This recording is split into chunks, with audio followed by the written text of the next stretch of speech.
بادشاہ کے جوتے۔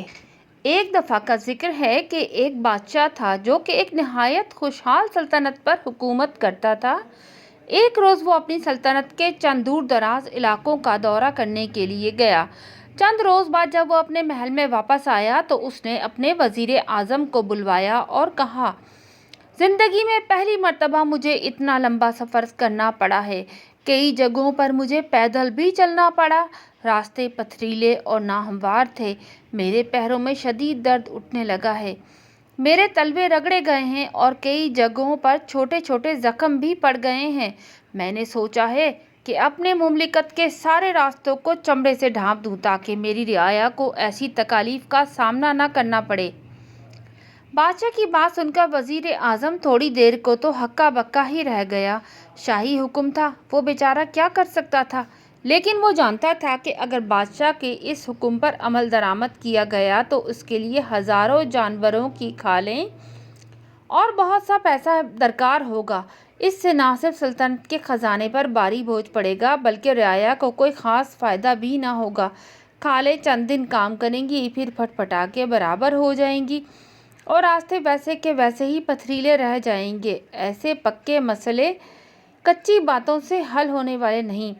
بادشاہ نے اسے خاموش اور کسی سوچ میں گم دیکھا تو دریافت کیا، کیا سوچ رہے ہو؟ وزیر اعظم نے کہا، اگر جان کی امان پاؤں تو کچھ عرض کروں۔ بادشاہ نے کہا، میں جانتا ہوں کہ تم کیا کہنے والے ہو۔ مجھے بھی علم ہے کہ اس کام میں بہت محنت لگے گی، بہت سا وقت اور بہت سا پیسہ خرچ ہوگا، لیکن پیروں کو راستے کی سختی سے محفوظ رکھنے کے لیے یہ کام کرنا بہت ضروری ہے۔ بہرحال کہو تم کیا کہنا چاہتے ہو؟ وزیر اعظم نے کہا، بادشاہ سلامت، پوری مملکت کی شاہراہوں، راستوں، پلوں اور پگڈنڈیوں کو چمڑے کے بڑے بڑے قالینوں سے ڈھانپنے کے بجائے اگر آپ اپنے پیروں کو چمڑے کے چھوٹے چھوٹے ٹکڑوں سے ڈھانپ لیں تو زیادہ بہتر ہوگا۔ بادشاہ وزیر اعظم کی بات سن کر حیران ہوا اور پوچھا، اگر میں اپنے پاؤں پر چمڑے کے ٹکڑے چڑھا لوں تو اس سے کیا فرق پڑے گا؟ وزیر اعظم نے کہا، گستاخی معاف شاہ معظم، دنیا کے راستے ہمیشہ سے یوں ہی رہے ہیں اور یوں ہی رہیں گے۔ انہیں دھوپ بھی جلنا ہوگا اور بارش میں بھیگنا بھی پڑتا ہے، سردی میں ٹھٹرنا بھی پڑتا ہے اور بعض اوقات برف اور اولوں کی مار بھی سہنا پڑتی ہے۔ اگر ان میں سختی نہیں ہوگی تو یہ قائم نہیں رہ سکیں گے۔ ان کی سختی ہمارے لیے فائدہ مند ہے اور اگر اس سے ہمیں کوئی تکلیف پہنچتی ہے تو ہمیں چاہیے کہ انہیں بدلنے کی بجائے ہم خود میں تھوڑی سی تبدیلی پیدا کر کے خود کو محفوظ کر لیں۔ خدا نے دنیا کو ایسا بنایا ہے تو اس میں کوئی مصلحت پوشیدہ ہے اور دنیا کو بدلنے سے بہتر ہے کہ ہم خود تھوڑے سے بدل جائیں۔ وزیر اعظم کی بات سن کر بادشاہ تھوڑی دیر کو سوچ میں پڑ گیا۔ بات اگر صحیح ہو اور صحیح طریقے سے کہی جائے تو دل پر ضرور اثر کرتی ہے۔ بادشاہ کی سمجھ میں بھی اپنے وزیر اعظم کی بات آ گئی اور اس نے ایک ماہر کاریگر کو بلوا کر اپنے پیروں کے مطابق چمڑے کے غلاف بنوا لیے۔